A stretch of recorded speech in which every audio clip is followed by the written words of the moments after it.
Happy Monday, everybody, and welcome to What Moves You.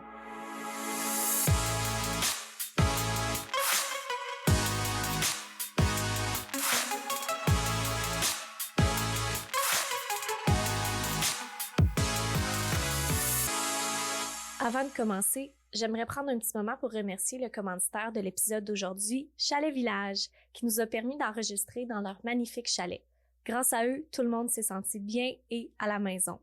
Donc, si vous aimez qu'est-ce que vous voyez, allez visiter leur site web à chalet-village.com. Bonne écoute! Officiellement, Dr. Blais, bienvenue à What Moves You. Je suis tellement excitée de t'avoir ici aujourd'hui. Là, j'ai l'impression que je vais placoter sans fin. Mais bienvenue. Ben, je suis très contente d'être là. Moi aussi, j'ai la même excitation que toi. Je suis une génération un peu différente de la tienne. Donc, moi, c'est mon premier podcast. Donc, je suis honorée d'être là avec toi ce matin. C'est parfait. Fait que pour les gens à la maison qui connaissent pas ton parcours, j'aime toujours mieux laisser l'invité s'introduire. Donc, je te donne le plancher un peu pour dire aux gens, c'est quoi qu'est-ce que tu fais dans la vie? Oui, ben parfait. J'ai un parcours de carrière, si on veut, un petit peu complexe, c'est-à-dire que je pense que je suis de nature curieuse, fait que j'ai essayé plein de choses. J'ai débuté un petit peu en biologie. Ensuite, j'ai fait un bout de parcours en physiothérapie. Je suis, dans le fond, très curieuse. J'aime les humains, j'aime apprendre. Puis je me suis rendu compte au fil de ces expériences-là que finalement, c'était vraiment de travailler avec les humains que j'aimais et plus spécialement en santé mentale. J'ai beaucoup d'expérience avec les enfants parce que j'enseignais la natation longtemps aux petits. Fait que ça m'a amené sur le désir de faire, dans le fond, ma psychiatrie par la suite. Donc, je suis tombée en amour avec la psychiatrie dès mes premiers stages. Puis, je me suis dit que ma clientèle préférée, c'était vraiment les enfants. Fait que j'ai fini par, dans le fond, m'aligner un petit peu avec les enfants. Fait qu'au cours de mon expérience, j'ai appris comme plein de choses. J'ai fait des choses en parallèle, mais c'est vraiment ça qui m'a motivée. Fait que la psychiatrie, mais spécialisée pour l'enfant. Exactement. 0-18 ans. OK. Puis, je trouve qu'on s'en était déjà parlé un petit peu, mais il y a beaucoup de monde qui entend le mot psychiatrie puis ça leur fait peur. On sait pas c'est quoi. Fait que j'espérais que tu puisses donner un petit avant-goût aux gens. C'est quoi la psychiatrie? Qu'est-ce que tu fais en tant que psychiatre dans ton travail? Dans mon quotidien, psychiatrie, c'est vrai que ça fait peur depuis toujours. Il y a eu tellement de drôles d'histoires de rapporter. On est vraiment ailleurs dans la psychiatrie moderne, si on veut. On a parlé pendant plusieurs années des électrochocs qui rendaient, je pense, les gens extrêmement inquiets comme méthode d'approche. En même temps, ça existe encore. C'est encore une possibilité pour certains cas un petit peu plus résistants. On les utilise pas ou à peu près pas chez les enfants, par contre. Mais dans la psychiatrie moderne, les avenues sont vraiment variées. Moi, dans mon travail, je vois de tout. Alors, j'accompagne des enfants qui peuvent avoir, par exemple, des TDAH, qui peuvent avoir du vécu traumatique, puis tout ça. Et ce qu'on fait avec eux, c'est vraiment de prendre le temps. Tu sais, ce qu'on se rend compte, les gens, on voit ça comme quelque chose d'extrêmement, des fois, menaçant, mais dans les faits, c'est un peu comme, je vais dire un podcast pour dire quelque chose, dans le sens où on s'installe avec le patient, on s'intéresse à ce que lui a à nous raconter, puis on essaie de comprendre comment on peut l'aider, puis rendre ça le moins inquiétant possible. Mais ça passe vraiment beaucoup par la parole, je dirais. Ouais. C'est vraiment le gros de nos interventions chez les enfants. C'est beaucoup, ça peut être par le jeu, ça peut être par le dessin, ça peut être des fois même, moi je me permets de sortir à l'extérieur, par exemple avec mes patients autour de l'hôpital. Fait que tu sais, c'est une approche très très déconstruite, beaucoup moins rigide qu'on pourrait le penser, parce qu'on a souvent l'image du petit psychiatre, en tout cas moi, dans ma fantaisie, ce que j'avais comme enfant, c'était plus le petit psychiatre que j'appelle affectueusement tout vêtu d'un petit complet brun avec le divan. Là, on est vraiment ailleurs. Tu sais, on est vraiment dans quelque chose de beaucoup plus simple puis très convivial.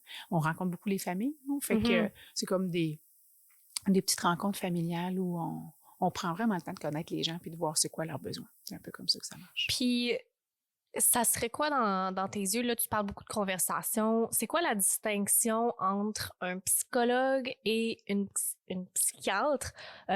Moi, j'ai des fois la misère à distinguer les deux. Bien, c'est vrai que ça peut être mélangeant. En fait, puis Avec raison, parce qu'il y a plusieurs aspects qui se recoupent puis qui se ressemblent. C'est comme deux parcours scolaires différents d'une certaine façon, avec une possibilité pour les deux métiers de faire de la psychothérapie en bout de piste. Donc, le psychologue, lui, va faire des études, par exemple, au bac, souvent jusqu'au doctorat en psychologie. Donc, il n'y aura pas un parcours médical, ce qui va l'amener à pouvoir faire plusieurs interventions variées du travail personnel, familial, etc., sans la possibilité, par exemple, de prescrire le volet de la médication. Mm-hmm. Ce qui nous est permis, nous, en psychiatrie, parce qu'on fait notre médecine générale avant de faire notre surspécialité ou notre spécialité en psychiatrie, par exemple. Donc, en bout de piste, nous, on a l'option de travailler, dans le fond, avec les médicaments, puis de pouvoir prescrire des choses. C'est vraiment, je dirais, la plus importante différence, si on veut. OK. Puis souvent, le travail, ça se fait... Est-ce que tu travailles main dans la main avec les psychologues pour arriver à... Presque tout le temps. On a cette chance-là.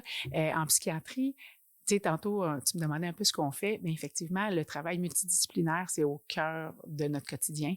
C'est ce qui rend ça, je pense, aussi excitant puis le fun, parce qu'on a souvent besoin de travailler avec plusieurs professionnels, les psychologues étant un de nos partenaires principaux. On travaille beaucoup aussi avec des éducateurs, on travaille avec des infirmières, on travaille avec des ergothérapeutes.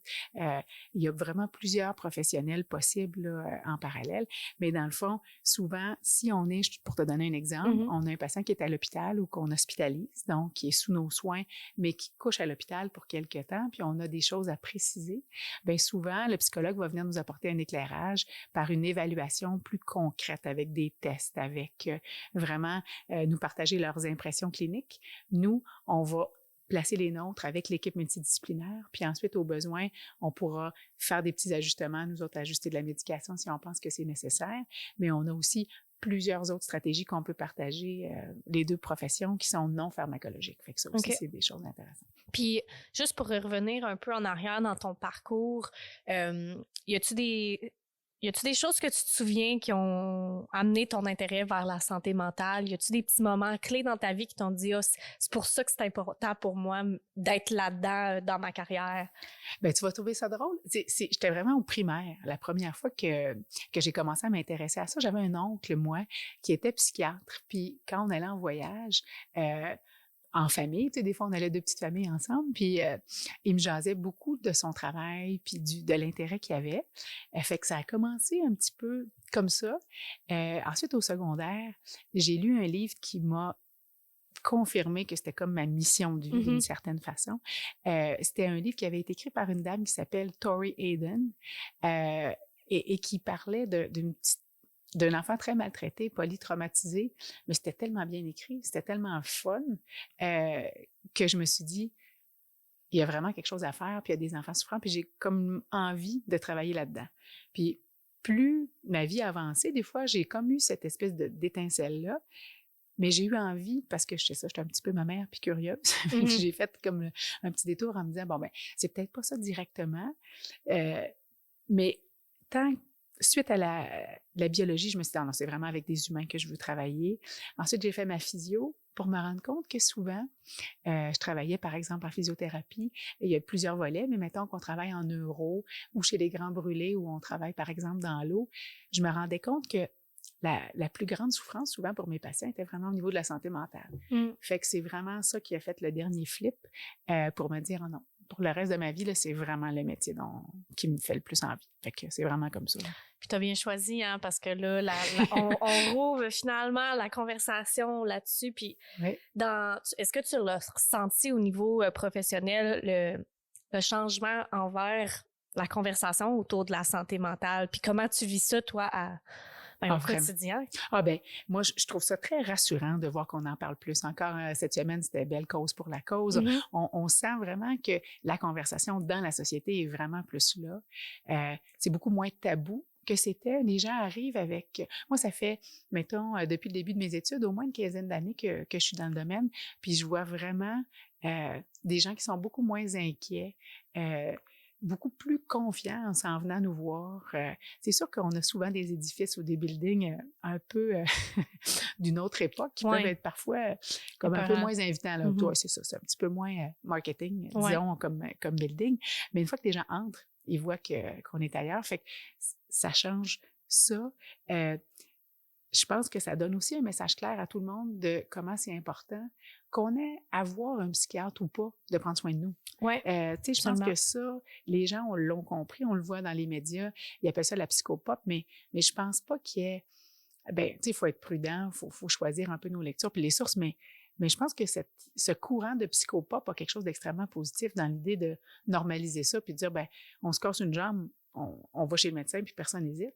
Pourquoi ça serait pas la même chose pour notre santé mentale? Mm-hmm. Puis tu penses-tu qu'il y a encore beaucoup de, je vais le dire en anglais, de misconceptions autour de la santé mentale, puis peut-être que tu pourrais m'en adresser quelques-unes? Ben écoute, il y en a des tonnes, tu sais, je pense que l'idée, la plus grande, mettons, fausse croyance ou misconception, comme tu dis, ça serait vraiment en lien avec le fait que, ben si on va voir un psychiatre, c'est parce qu'on est un peu fou. Ouais. Ça, dans la société, on en parle beaucoup. Ce qui est totalement faux, là. Je veux dire, la folie, c'est un concept, en tout cas, vaste. Puis pour moi, ça peut être tellement de choses. Mais moi, quand je vois mon patient, j'ai jamais l'impression... J'en ai pas rencontré, en tout cas. Fait que je me dis, je sais pas c'est quoi la folie exactement. Fait que cette question-là, et c'est vraiment dans... Puis l'autre, c'est que si on arrive chez le psychiatre ou chez, avec un professionnel de santé mentale, bien, on va donner des médicaments à des doses de cheval, par exemple, pour dire quelque chose. Puis, on va devenir, moi, ce que mes patients disent, mais je suis pas prête à l'essayer parce que je vais devenir dépendant ou je vais être zombie ou je vais être extrêmement inconfortable. Puis, je pense que c'est important de l'adresser. Puis, je pense qu'il y a quelque chose dans l'importance de l'ajustement des doses et le bon médicament pour le bon patient. Mais ça, c'est ce que je vois le plus souvent. Les gens sont très inquiets, puis ils ont l'impression que c'est notre seul outil. Hein? Ils ont l'impression, en venant, que tout ce qu'on a à leur offrir, ce sont des médicaments, quand c'est beaucoup plus vaste que ça. Puis, tu sais, c'est ça. Moi, je pense que le côté aussi que c'est difficile à expliquer, mais j'ai l'impression qu'on voit la santé mentale comme extrêmement distincte du reste de la santé, quand, au contraire, pour moi, c'est très clair qu'on est vraiment un être entier, puis on peut pas décrocher la tête du corps. Hein? On se le dira, on a beau essayer, là, ça marche ensemble. Fait que, tu sais, ça, je trouve ça le fun parce que je remarque que même du côté des autres professionnels, on est plusieurs spécialistes, puis dans les autres spécialités aussi, les gens sont de plus en plus conscients que la tête et le corps marchent ensemble. Fait qu'ils sont aussi intéressés à nous entendre ou à entendre notre point de vue. Fait que ça, je trouve que ça évolue bien, puis les temps changent tout doucement. On est moins... J'espère qu'on est de moins en moins menaçant pour les gens parce que c'est vraiment... ça devrait pas. Oui. Puis pour quelqu'un, puis je parle un peu à moi-même en disant ça, là, mais comme je te l'avais expliqué quand on s'est parlé au téléphone avant notre rencontre d'aujourd'hui, moi, j'ai été très chanceuse de grandir dans une famille où que la conversation autour de la santé mentale était très ouverte. La porte, elle a jamais été fermée sur ces sujets-là. Donc, de jeune âge, c'était accessible pour moi. Mais je pense que mon intérêt dans ce domaine-là, si on veut l'appeler comme ça, a vraiment parti de les problèmes que j'ai vécus moi-même. Puis, justement, c'était dans un cas que les problèmes physiques causaient les problèmes mentaux. Ça a été surtout au niveau des intestins, puis ça va jouer avec les réactions chimiques dans ton cerveau. Tout à fait, la connexion intestin-cerveau. Puis absolument. Je pense que je me suis fait poser la question récemment de... Tu sais, pourquoi t'es pas allé chercher de l'aide? T'es allé chercher un naturopathe, des médecins qui ont traité le physique, mais t'as pas pris l'étape de plus pour aller voir psychologue, peu importe c'était quoi, dans mon cas, puis ils ont bien raison, je l'ai pas faite. Puis c'était un peu parce que j'étais rendue à l'étape que de demander de l'aide, même si je le savais que c'était pas un négatif, que je me sentais comme si c'était un échec. De m'être rendue à ce point-là.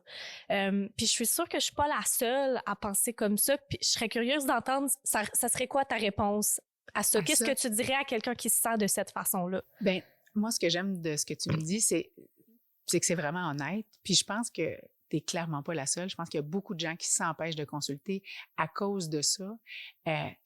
Puis on dirait que je peux difficilement trouver un autre angle que de me dire, tu sais, si tu t'étais vraiment cassé un bras, tu n'aurais même pas eu cette question-là. Fait que, tu sais, moi, ce que j'aurais envie que les gens sachent ou entendent, c'est que c'est loin d'être un échec. C'est souvent, moi, je vois c'est comme si notre tête, quand elle nous donne un message ou qu'on est moins bien, c'est comme une indication de nous amener à faire une petite pause puis de dire, ben qu'est-ce qui se passe pour moi dans ma vie puis de quoi j'ai besoin. Fait que, tu sais, si on est capable de le voir plus comme un cadeau mal emballé, c'est-à-dire qu'on est comme obligé de faire un arrêt, de prendre soin de soi, parce que je vois ça un peu comme ça. Souvent, quand on questionne nos patients, on se rend compte qu'au moment où ça arrive dans notre vie, un épisode de santé mentale, quel qu'il soit, il y a des choses extrêmement biologiques. Des fois, ça peut être induit, par exemple, par une substance. On est dans une autre dimension. Mais il y a souvent une composante. C'est multi. Il y a tellement d'angles puis de raisons. Des fois, il faut aussi prendre le temps de comprendre qu'il y a un côté biologique, un côté psychologique, un côté social. Fait que si on est capable de se rappeler ça puis de se dire qu'on n'est pas un échec, on n'est pas entièrement responsable, on n'a certainement pas choisi notre état. Fait que, au contraire, moi, je pense que d'aller chercher un coup de pouce, puis je suis certaine que dans ta vie à toi, si tu avais des amis qui s'étaient sentis comme toi tu te sentais au moment où tu étais hésitante un peu à consulter, tu les aurais encouragés. Fait que, comment on fait pour se parler à nous comme on parlerait à un ami? Des fois, c'est ça qu'il faut se rappeler aussi. Puis se dire, voyons, il n'y a pas rien là. Puis une fois qu'on a cassé la glace, c'est comme un peu dans n'importe quoi. Tu sais, quand on fait quelque chose de nouveau, c'est stressant. Quand on se remet, par exemple, à l'entraînement après un certain temps, pas très agréable, avec un peu d'inconfort, mais finalement, on se rend compte que, Colin de Ben, on est vraiment mieux, puis on en profite. Moi, je vois vraiment ça de la même façon. Okay. C'est ça, je leur dirais, n'hésitez pas, allez voir. Si ça ne fait pas votre affaire, puis c'est pas pour vous, vous allez trouver une autre ressource, mais au moins d'aller fouiner. Ouais. Ça revient être curieux, puis de dire, ben, je me laisserai pas si inconfortable trop longtemps, puis me baigner là-dedans. Puis plus on est là-dedans, on dirait que pire, c'est plus difficile. Puis il y a une autre question dans le même wave. Je pense que l'autre argument que je me disais mentalement dans ce moment-là, c'est pas assez grave pour valoir la peine. Tu sais, il y a quelqu'un qui va se dire, il faut attendre d'être vraiment dans dépression solide ou suicidaire ou peu importe c'est quoi pour dire, OK, là, c'est bon, j'ai besoin d'aide. Là, j'ai le droit de demander. Là, j'ai le droit. Ouais. Mais au contraire, tu sais, je pense que si on peut se rappeler que plus on y va tôt, moins le chemin est ardu. Tu sais, c'est comme quand on descend de montagne, quand on la redescend, il faut quand même commencer par la montée, mais il y a un angle. Dans le fond, l'exemple que je veux dire, c'est que c'est beaucoup plus facile de consulter plus tôt parce que la remontée est plus douce. Elle est moins longue, c'est moins essoufflant. Puis, mais en même temps, je te comprends tellement parce que c'est quelque chose que j'entends tous les jours. Même quand je suis de garde, par exemple, à l'urgence, puis les gens viennent, puis je me dis, tu sais, vous n'aviez pas le goût de venir avant, ou tu sais, tu n'avais pas le goût de consulter, mais ça revient vraiment souvent, c'est encore très, très présent dans le discours. Puis il y a même, je dirais, un petit côté de honte. T'as pas mis on n'a pas jasé de ça ensemble, mais je trouve que les gens se sentent honteux comme si ils étaient responsables, comme tu dis, ils n'étaient pas assez bons, ils étaient faibles, ils avaient échoué quelque chose, ils avaient manqué leur coup. Mais pas du tout. Ouais. Tu sais, pas du tout. Puis quand ils remontent, puis quand ils réussissent à se reconnecter, ils disent « j'aurais peut-être pu consulter plus tôt, ça m'aurait peut-être évité certaines choses, mais ce qui est important de retenir, c'est que peu importe le moment où on consulte, qu'on soit dans le creux, qu'on soit en surface, il n'y a jamais de mauvais moment. » Ouais.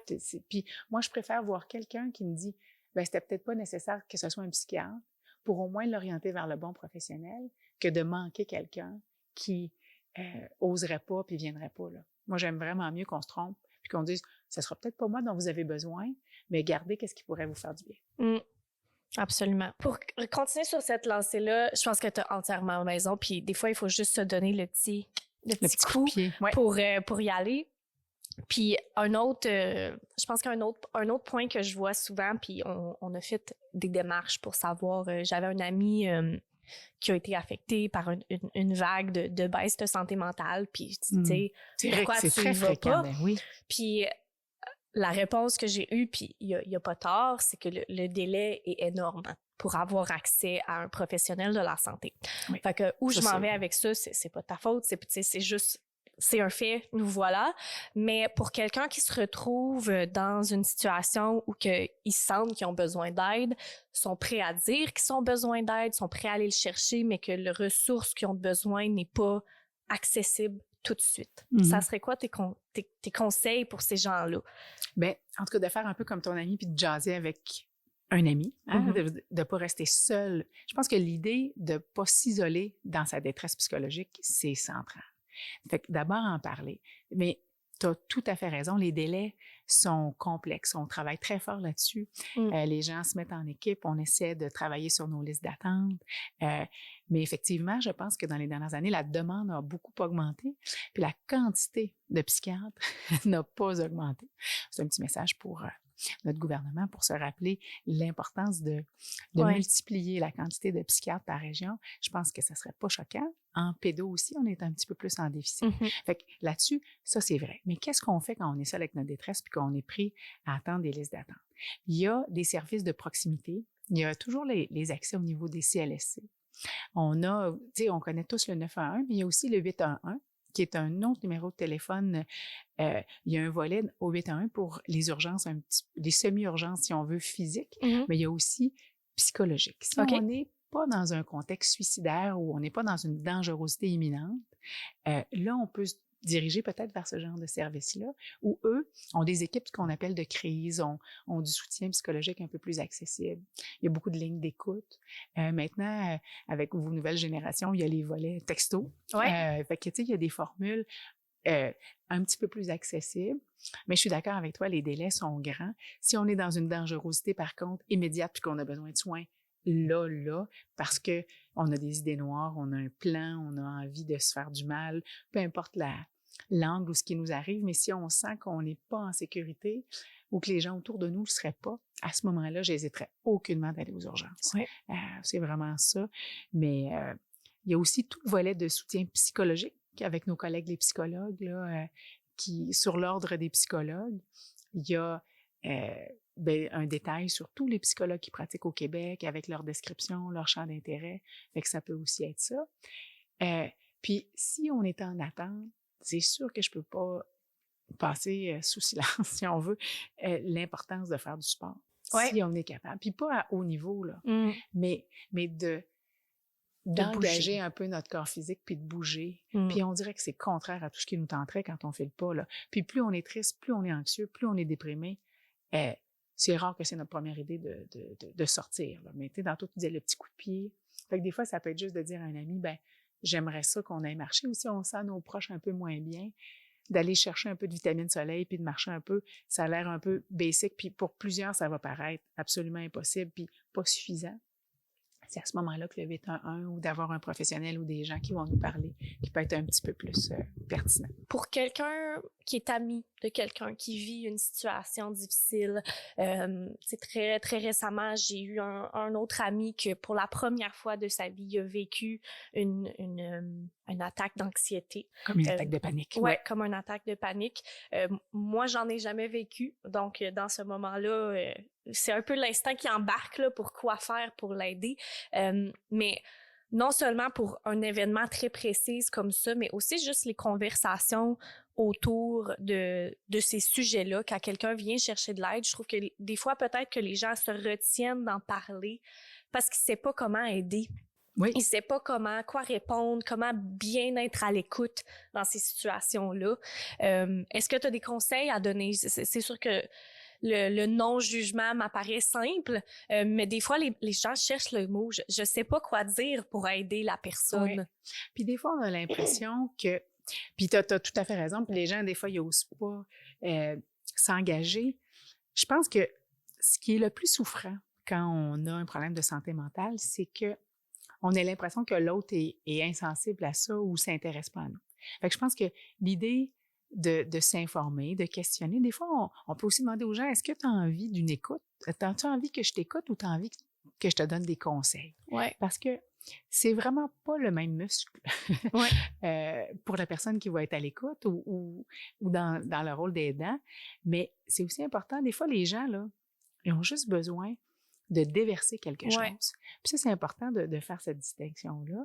Puis de dire, si toi, tu n'es pas prêt à faire plus ou tu te sens mal à l'aise, tu peux dire, écoute, moi, d'être très honnête puis d'être authentique avec l'autre, de dire, écoute, j'ai le goût de t'aider, je suis un peu embêtée, je vais essayer de t'orienter.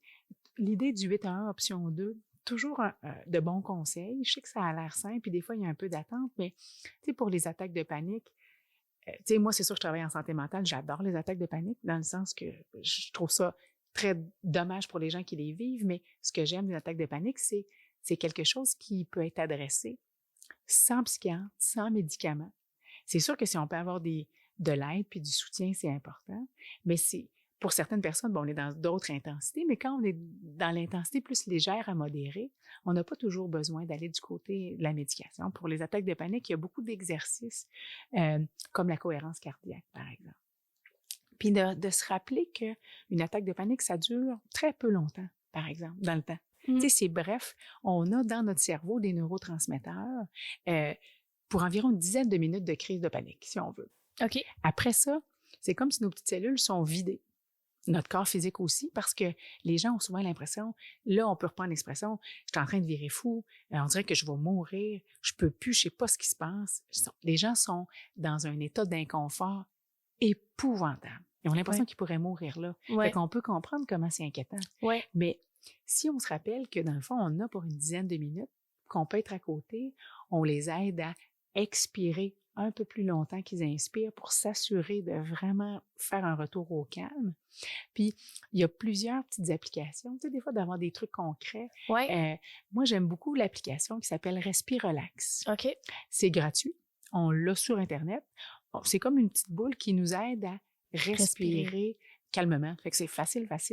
Dans le fond, c'est probablement un outil qui devrait être partagé à tous puis qui devrait être appris à l'école, selon moi. Dans le sens que apprendre à respirer, apaiser son système nerveux, une fois que c'est fait, ça va bien. Mais ça demande... C'est pas parce que moi, je trouve ça intéressant d'un point de vue professionnel que c'est le fun. Quand on vit ça, c'est épouvantable. Moi, j'ai vu des patients en avion. Des fois, j'ai été appelée sur un vol, y a-t-il un médecin dans l'avion pour des attaques de panique parce que les gens pensaient vraiment qu'il était en train de mourir là. Fait que, je pense que c'est important de prendre ça au sérieux. Mais la santé mentale, en général, c'est la connaissance. Plus on sait ce qu'on a, plus on peut être calme par rapport à ça. Quand on ne sait pas, on panique. On est tous pareils, les humains. On a besoin de connaître, on a besoin de savoir. Si on se fait pister un peu, qu'on est guidé, puis il y a aussi des groupes avec le CLSC, souvent, où on peut être soit référé par notre médecin de famille. Il y a des groupes, par exemple, pour les troubles anxieux. Ça peut être un bel angle où les gens consultent. Fait que ça peut être vraiment, vraiment intéressant. Là. Puis le CLSC est un petit peu plus accessible. Il y a encore des listes d'attente, évidemment.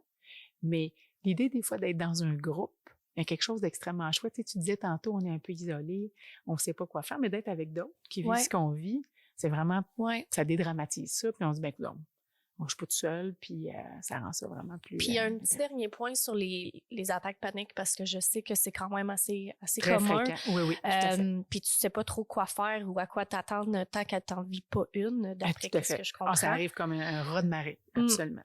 Fait que pour quelqu'un, justement, là, qui en a une pour la première fois, qui se sent tout croche, puis qui sont tout seuls, OK? C'est quoi vraiment les étapes à suivre? Parce que j'en ai jamais une, mais je me mets un peu dans la place de cette personne-là, OK? J'ai besoin des étapes concrètes pour, me calmer. Qu'est-ce que je fais en premier? Qu'est-ce que je fais en deuxième? Qu'est-ce que je fais en troisième? Ça serait quoi ces choses-là? Écoute, c'est différent un petit peu pour chacun. Mettons qu'on essaie de trouver un petit mode d'emploi simple. Je dirais que si on a la chance de pouvoir, tantôt on parle de bouger, s'activer, quand on a une attaque de panique, souvent, moi, j'invite les gens à s'arrêter. Arrêter un petit peu la circulation des neurotransmetteurs partout. Il y en a d'autres qui vont dire, moi, je préfère quand on bouge, quand on marche. L'idée, c'est de trouver un petit peu ce qui nous amène. Moi, j'aime bien l'idée de se concentrer, par exemple, ou se déconcentrer. S'il y a quelqu'un autour de nous, de parler, d'essayer de changer notre esprit. Pour certains de mes patients, ce qui fonctionne bien, c'est de dire, moi, on dirait que j'ai besoin de regarder l'horloge. Je me concentre, puis je me donne 3 minutes avec une capacité à respirer. Dans le fond, si on peut faire une inspiration pendant 5 secondes, une expiration pendant 5 secondes, puis on fait ça à plusieurs reprises, sans se bousculer, là, pas en hyperventilant puis en respirant, c'est vraiment en respirant. Une respiration calme. Oui, calme, posé. Si on inspire pendant 5, puis quand on est vraiment, vraiment en panique, on peut expirer plus longtemps. On peut réduire. Fait qu'on va inspirer pour 3, puis on va expirer pour 6 secondes. On peut le faire quelques fois en se concentrant là-dessus, puis en se rappelant dans notre tête qu'on n'est pas en train de mourir puis que c'est pas dangereux. La première, elle a ce caractère surprise-là où les gens peuvent pas toujours prendre la distance parce que, comme tu dis, ils se font surprendre. C'est sûr que si c'est quelqu'un qui a 12 ans versus si c'est un adulte d'une quarantaine d'années, l'expérience est vraiment différente. L'expérience est différente. Puis c'est sûr que si on a un adulte plus âgé qui a ce genre de symptômes-là, puis l'inconfort, parce que des fois, les symptômes de panique, ça arrive avec des engourdissements, une respiration un petit peu plus superficielle, des étourdissements, puis l'espèce de l'impression de mourir. Fait que si on a, tu sais, on est plus 40, 50, on va vouloir s'assurer d'exclure une cause médicale tout le temps. Tu sais, de se dire, ben, on veut pas passer à côté de quelque chose de réel. Je vais dire un infarctus pour dire quelque chose. Chez une femme, va se présenter un peu différemment. Fait que, tu sais, on va être vigilant par rapport à ça. Mais chez des jeunes, souvent, tu sais, si c'est vraiment une attaque de panique, puis c'est clair, il n'y a rien de dangereux là. Fait que c'est vraiment d'y aller avec le volet de la respiration. Puis l'idée étant, pour baisser notre niveau d'anxiété globale, c'est là que toutes les approches un petit peu plus alternatives, que ce soit la méditation plus régulière, que ce soit la marche, que ce soit... il y en a qui vont adorer le yoga. Il y a vraiment des stratégies différentes. Il y a des suppléments naturels. C'est ce qui m'a amené au fil du temps, moi, à faire un petit peu plus de psychiatrie qu'on appelle intégrative. Oui, c'est-à-dire, on va se rendre là. On va se rendre là. Ouais. Allier le corps-esprit. Là. Ça, je trouve ça bien le fun de faire les deux parce que, tu sais, on peut pas juste traiter la tête de panique dans les airs comme ça. On est un humain. Ça vient dans un corps avec plein d'affaires.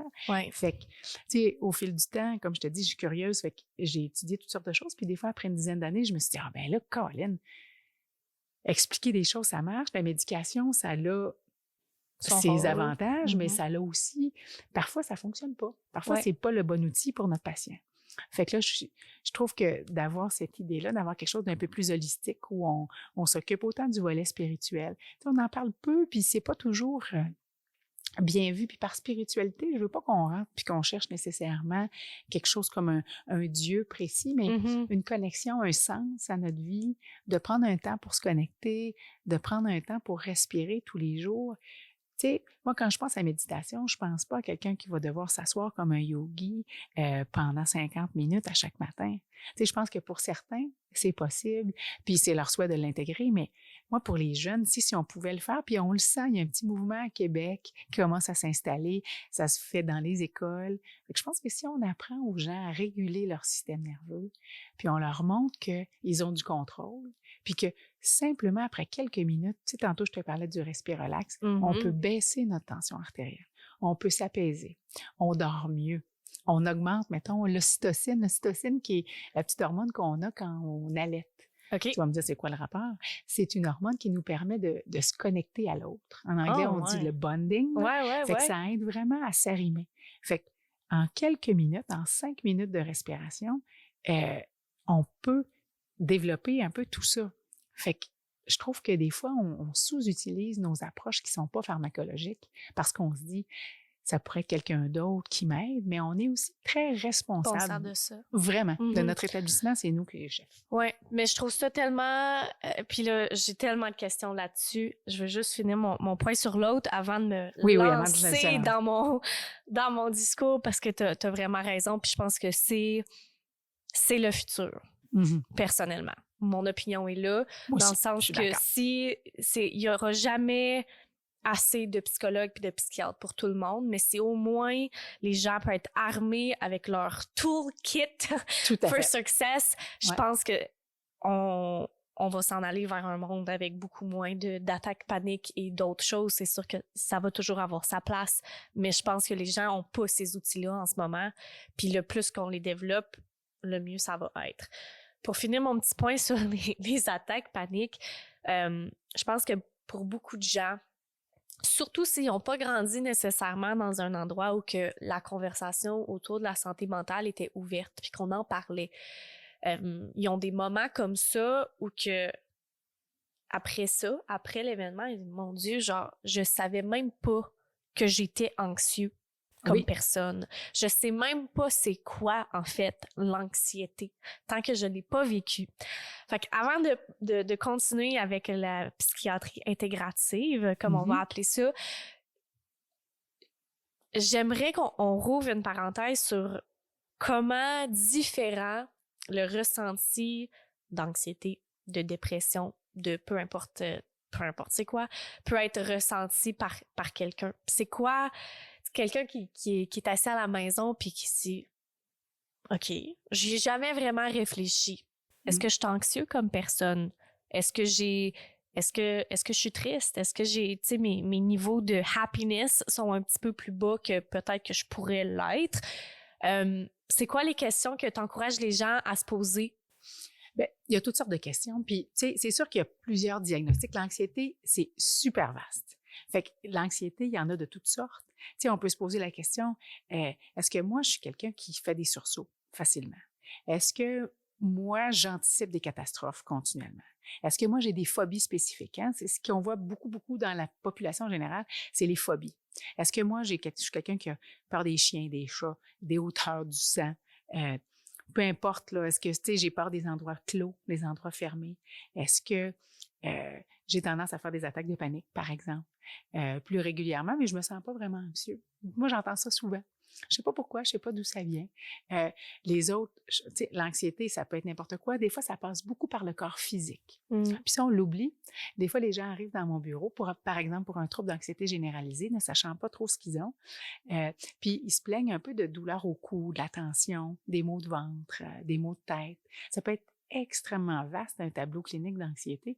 Fait que ce n'est pas que, je suis paniquée ou j'ai peur de quelque chose en particulier. Des fois, ça peut être très sournois. On s'en rend pas compte. Ouais. Ça fait 5 ans que j'ai mal à la tête, que j'ai mal au ventre, que je suis tendue dans le dos tout le temps. J'ai l'impression d'avoir un moton ou des fois, il y en a qui vont me dire, j'ai comme un hippopotame qui est assis comme sur ma poitrine. J'ai de la misère à respirer. Puis des fois, ça me réveille la nuit ou je me réveille puis j'ai déjà cette boule-là au ventre. Ça peut être des exemples, par exemple, d'anxiété qu'on va questionner. La dépression, ça peut être très variable aussi parce que ça peut être différent chez les enfants, chez les adultes. Les présentations ne sont pas toujours les mêmes. Chez les petits, des fois, ça va être « je ne sais pas ce qui se passe avec mon grand, il est irritable, il se peut plus, il est plus agressif, je ne le reconnais pas ». Fait que des fois, ça passe par un changement de l'humeur qui est plus dans la colère que dans la peine. Parfois, on va avoir cette peine-là, cette tristesse-là. Le volet dépressif va venir des fois avec des symptômes un peu plus physiques aussi. J'ai de la misère à dormir, mon appétit a changé, ou je dors trop, je mange plus, je mange moins, j'ai des nouvelles préoccupations, je vois de la bouffe, je suis comme plus capable de m'alimenter, j'ai de la misère à me concentrer des fois si je suis déprimée, je peux avoir des idées noires. Fait que tu sais, j'ai plus de plaisir. Ce qu'on entend le plus souvent, là, je dirais, la perte du plaisir, on appelle ça l'anédonie, là. Quand le plaisir est plus au rendez-vous avec les choses qui nous passionnent, là, tu sais, mettons, je tripe sur le basket, j'ai plus le goût d'en faire. Même ça, là, à ce moment-là, c'est plus inquiétant. Là, ça nous dit, OK, là, il y a quelque chose dans l'humeur qui est en train de descendre. Ça ne veut pas dire qu'on est toujours dans une sévérité très élevée. Là, c'est des choses qu'on peut discuter avec nos patients pour voir on est à quel niveau de sévérité. Puis, même chose pour l'anxiété. Si on s'en occupe pas, puis ça reste là un peu plus longtemps, mais ça peut aussi amener avec le temps des symptômes un peu plus dépressifs. Mais il n'y a pas... en santé mentale, on n'est pas dans des petites boîtes comme on aimerait. C'est toujours plus facile puis plus clair quand on est dans une petite boîte, il y a ça, une petite boîte, il y a ça. Mais, tu sais, la dépression, l'anxiété, c'est des vases communicants. Fait que, tu sais, on peut pas en laisser un par en arrière puis pas s'occuper de l'autre. Absolument. Puis je pense que là, peut-être que j'ai entièrement tort, mais je pense que l'anxiété est devenue la maladie de notre génération. Tout à fait, du siècle. Du siècle. Tout le monde en a. Ça apparaît différemment dans tout le monde.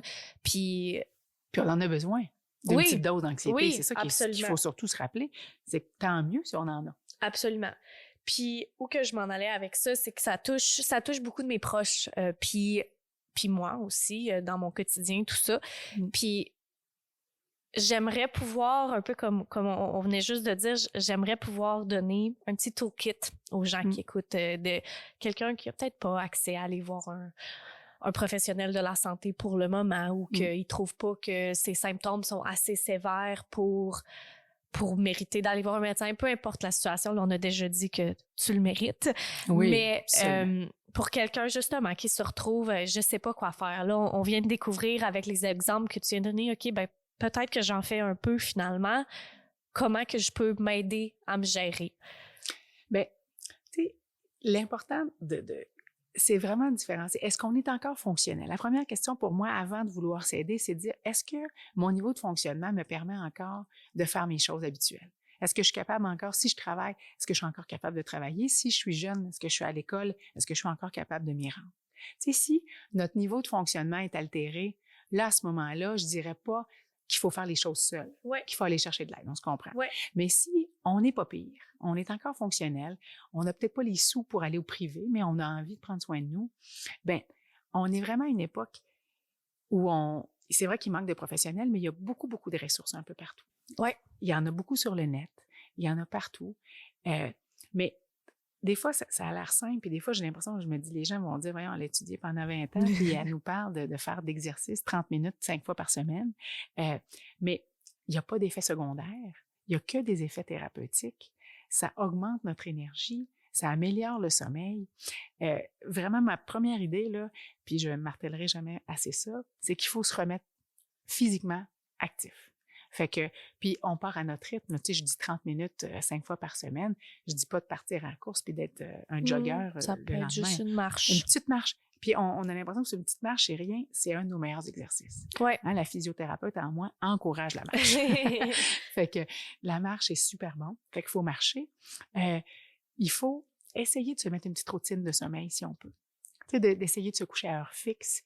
Puis je sais, il y a différents âges, puis des fois, on est jeune, on se dit, on n'a pas le goût, dormir, c'est comme une perte de temps. Mais c'est comme à la base de notre pyramide. Bien s'alimenter, être physiquement actif, bien dormir.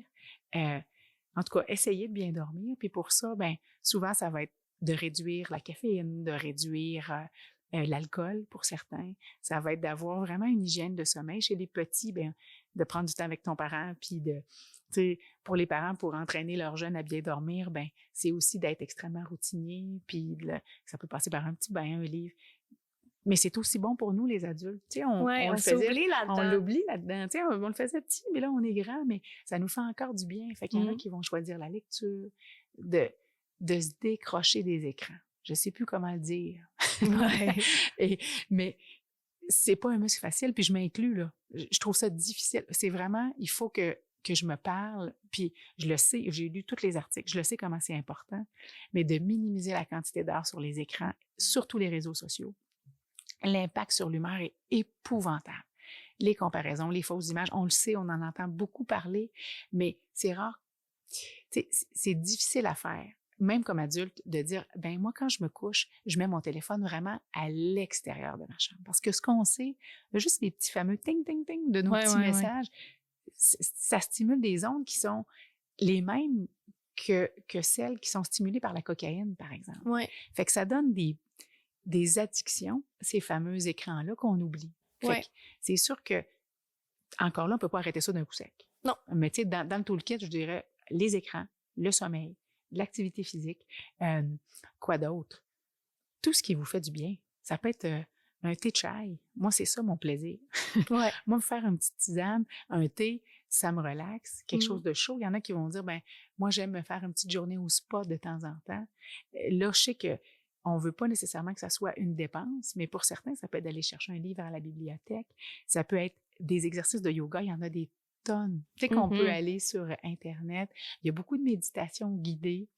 Il y a... là, je cherche à Québec, il y a des méditations, par exemple, l'été au bord du fleuve. OK. Qui sont magnifiques pour ceux qui sont dans la région. C'est le matin, très tôt, les fins de semaine. Puis comme c'est en groupe avec quelqu'un qui est sur place, ben ça peut donner des petites inspirations. C'est gratuit. Ouais. Fait que tu sais, c'est de se trouver des petites choses qui nous font du bien. Mais ce qu'on sait, puis j'arrête là parce que j'aurais des millions d'exemples, mais l'aspect social. Parce que quand on est moins bien, on a tendance à s'isoler. Puis un des meilleurs facteurs protecteurs pour la santé mentale, c'est d'être bien entouré. Fait que si on a tendance à s'éloigner un peu, ben ça peut être de dire, est-ce qu'il y a moyen que je fasse un petit pas? Des fois, on se sent très, très down, on n'a pas le goût. Peut-être qu'on n'a pas envie d'aller avec quelqu'un tout de suite, mais qu'est-ce qu'on peut faire pour se rapprocher d'un contact social? Ouais. Ou de faire une petite relance, ça peut être par téléphone. Dire, écoute, ça file moins bien, mais je t'oublie pas. Ou ben j'aurais le goût de te voir bientôt. Peu importe. De se trouver des petits trucs, mais de couper l'isolement, ça, c'est ce qui va permettre une amorce de rétablissement, là, parce que rester tout seul avec nos problèmes, on le sait, mais des fois, comme tu disais, on y va pas parce qu'on se sent coupable, parce qu'on se sent un peu honteux, parce que c'est pas assez grave. Mais si on se rend compte qu'on commence à s'isoler, ça peut être aussi un bel indice de dire, OK, qu'est-ce que je peux faire pour m'assurer que je reste pas tout seul avec mes idées? Non, absolument. Puis des fois, c'est comme un thème récurrent, mais c'est le coup de se donner la peine, puis de partir les lances. Quand j'ai commencé à avoir mes petits problèmes de santé, puis là, tout d'un coup, je viens face au mur de « Oh mon Dieu, genre, j'ai jamais eu de l'anxiété de même. Genre, je suis plus triste que d'habitude, j'ai pas le goût de rien faire, ça sort de où? » Puis de se retrouver dans un moment, puis de même pas savoir, en fait, c'est quoi qui me fait... De pas se reconnaître, puis de pas savoir, c'est quoi qui me fait plaisir? Je le sais même pas. Puis je pense que ça, c'est tellement commun. On se donne même pas la peine. On est tellement concentré dans il faut que je performe bien à l'école ou mon travail ou les amis, comment je vais apparaître aux autres. Ou, peu importe, la liste est longue. Ou prendre soin de l'autre beaucoup en s'oubliant. Oui, ça absolument. Aussi, on le voit beaucoup. Puis, c'est plus facile. Ouais, c'est moins menaçant. Ça serait peut-être un défi que je lancerais à ceux que t'écoutent de se prendre un moment puis de prendre un petit crayon là, puis un petit papier, puis fais une petite liste, c'est quoi, puis si tu le sais pas, ben essaye. Oui, puis écrire, tu sais, tu me fais penser que en anglais, on va dire le journaling, hein? Ouais. Écrire un peu tous les jours, ça peut être une phrase, une ligne par jour. C'est comme un moment qu'on s'oblige pour soi. Fait que j'adore ton idée de se faire, tu sais, une petite liste des choses qui nous feraient du bien pour pouvoir s'y référer. Plus on est down, moins on est capable d'y penser. Fait que si on a notre petite liste, c'est comme dans une... Moi, j'appelle ça une petite boîte, là, tu sais, une petite boîte à outils, tu l'as bien dit tantôt. On met ça dans notre boîte à outils. Il y en a qui vont se faire, tu sais, un petit mini carré. Ils vont se décrire... Mettons, ils vont prendre une feuille 8,5 onces, bien ordinaire, ou une feuille blanche, qui vont quadriller, puis se dire... Il y en a qui n'aiment pas l'écriture. Il y en a pour qui écrire, c'est ardu, puis ça leur casse les pieds. Mais il y en a qui vont dire, ben, moi, je fais un mini dessin par jour. OK. Grand comme un 25 cents ou, mettons, un 2 $. Tu sais, on se fait des petits carrés à peu près de ce format-là. Puis, on peut se faire un petit dessin par jour ou écrire une chose qui nous a fait du bien. Tu sais, pour aller se reconnecter à ça. Puis, tu sais, quand je pense à la méditation, c'est se connecter à nos sens aussi. Tu sais, prendre 5 minutes puis regarder quelque chose, sentir quelque chose, goûter. Tu sais, faire travailler vraiment nos 5 sens un à la fois. Ça peut être vraiment, vraiment très chouette. Puis pas difficile, puis pas cher. Exactement. Puis je pense que surtout avec la méditation puis tout, je pense que les gens on l'imagine vraiment extrême, puis il faut qu'il y ait aucun bruit, puis il faut que je sois assise sur mon petit coussin, puis il faut que peu importe là, qu'il faut que puis par expérience, j'ai trouvé que c'est pas ça, là. Ma méditation peut être simplement que je m'assois sur mon divan, pas de téléphone, pas de musique, pas rien, avec mon verre de café le matin, puis que j'essaie de juste faire rien. Puis d'être présent dans le moment, puis ça, c'est le défi. C'est un défi parce qu'il y a 2 millions de pensées. On a 80 000, je pense, pensées par jour, tous les jours. C'est énorme. Ça fait beaucoup de pensées. Ouais. Puis, ce qui est important de se rappeler, c'est que le lendemain, c'est encore à peu près les mêmes 80 000. Fait que, il faut aussi voir celles auxquelles on choisit de donner de l'importance. Parce qu'on en a des tonnes, mais ils n'ont pas tout rapport, là. Des fois, on a des petits pop-up, j'appelle ça, moi, des petits pop-up qui ont aucunement rapport avec qui on est, qui c'est comme un mauvais jugement qu'on a sur soi, des fausses croyances, mais une espèce de discours qu'on se répète. Fait que l'idée de prendre le café, c'est sûr que si on s'arrête, il va y avoir du monde, il va y avoir des petits pop-up. Mais la méditation, c'est pas d'essayer de les faire disparaître. Non. On aimerait ça, là. Des fois, on aimerait ça. Ouais. Mais toi, c'est quoi ton truc pour te dire, ben, qu'est-ce que tu fais quand il arrive? T'as-tu des petits trucs Qu'est-ce qui t'aide le plus? Je pense il y a eu plusieurs étapes puis c'est super que tu me poses la question. C'est rare que c'est dirigé vers moi, mais ça a été une progression. Puis au début, quand tout ça a commencé à arriver, c'était vraiment l'entraînement que j'utilisais comme ressource. Parce que au moins, c'était plus facile pour moi d'être en mouvement pour calmer ma tête. Mais là, je suis arrivée à un moment que la santé physique ne me permettait plus de faire de la course, d'aller au gym. Puis l'entraînement de 1 heure, 2 heures par jour que je faisais est devenu une petite marche de 5 minutes avec mes chiens. OK? Puis ça, j'ai vraiment mis l'importance sur de le garder, même si c'est 5 minutes. Pour moi, c'était vraiment important, puis je le voyais immédiatement quand je le faisais pas. Fait que ça a été la première étape.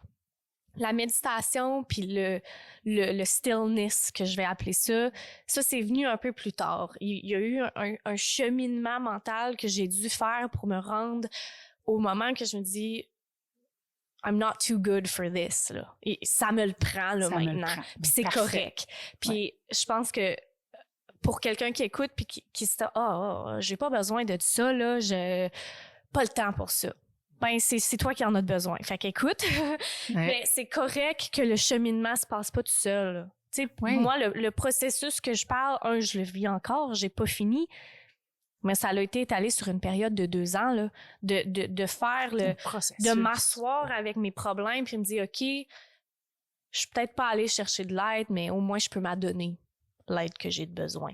Vraiment. Puis, pour moi, ça a été du trial and error, d'aller essayer qu'est-ce qui fonctionnait. J'avais déjà essayé de faire de la méditation, ça marchait pas parce que je me mettais trop de pression, que justement, il fallait que ça soit un 20 minutes de silence, puis qu'on fait rien. 20 minutes, puis on peut pas commencer il faut commencer à 1 minute. C'est ça. Puis moi, j'ai été suivie pendant tout ce processus-là par une naturopathe qui est très holistique dans son approche. Elle a vraiment poussé. Elle a dit, Malia, je te le dis, tu veux pas m'écouter, mais il faut falloir à un moment donné que tu t'assoies avec tes problèmes. Moi, j'ai pas consulté, mais il y a eu un certain deuil à faire. J'étais frue après moi-même pour la condition dans laquelle je me trouvais. Tu te sentais coupable de ça? Je me sentais coupable, je me sentais comme à quelque part, je suis très perfectionniste dans la vie, je me sentais comme si il y a quelque chose que j'ai pas fait de correct. Ouais. Mon corps me lâchait, genre qu'est-ce que j'ai fait pour mériter ça? Puis en même temps, j'avais la culpabilité de dire arrête donc de te prendre pour, tu sais, dans Stop the Pity Party, il y en a tellement des pires que toi dans la vie, genre ramasse-toi puis let's go, on continue. Oui, mais c'est pas si simple. Oui. Puis c'est pas simple, puis c'est une conversation que je pense que les gens se retrouvent fréquemment dedans. Vraiment, c'est parfait ça qu'on... Tu sais, je trouve que ça va aider les gens à voir aussi que c'est un chemin. Ah oui. Tu sais, c'est pas une ligne droite, là. Non, c'est pas une ligne droite. C'est un petit chemin de campagne raboteux, là, des fois. Puis des fois, il y a des bouts d'autoroute. C'est ça qu'il faut se rappeler. Oui. Mais quand on est sur le chemin raboteux, on la voit comme pas, l'autoroute. Absolument. Fait que je pense que pour moi, la première étape a été de dire, OK, t'as le droit, là. T'as le droit de te sentir comme ça. T'as le droit d'être dans un moment où que pour moi, ça a été de ramener le focus sur moi-même. Parce que souvent, je donne mon temps, mais j'en ai jamais pris pour moi.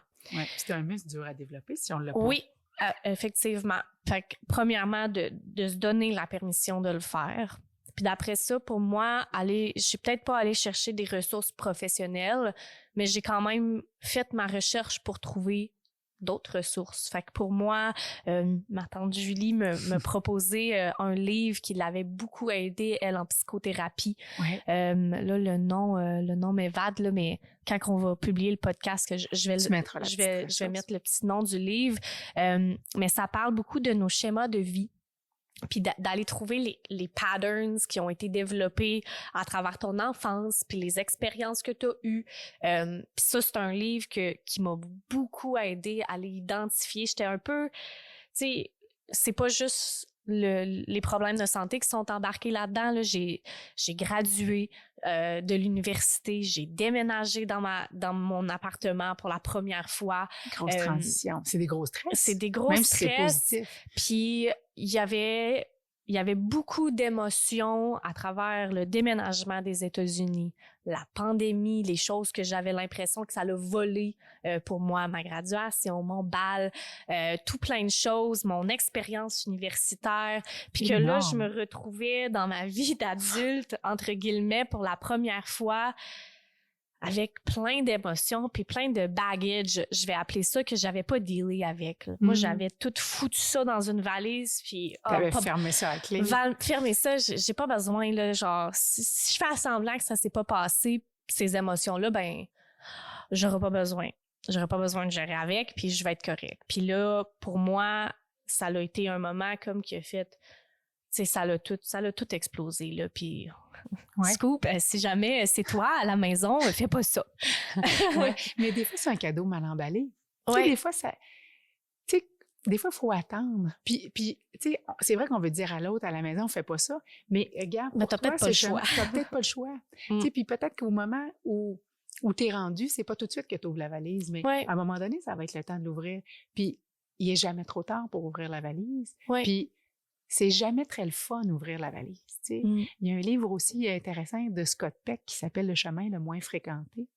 C'est un livre que j'aime beaucoup, puis qui explique comment la vie, elle est difficile. Tu sais, des fois, on oublie dans cette période d'Internet, d'Instagram, tout le monde est beau, tout le monde est fin, tout le monde réussit.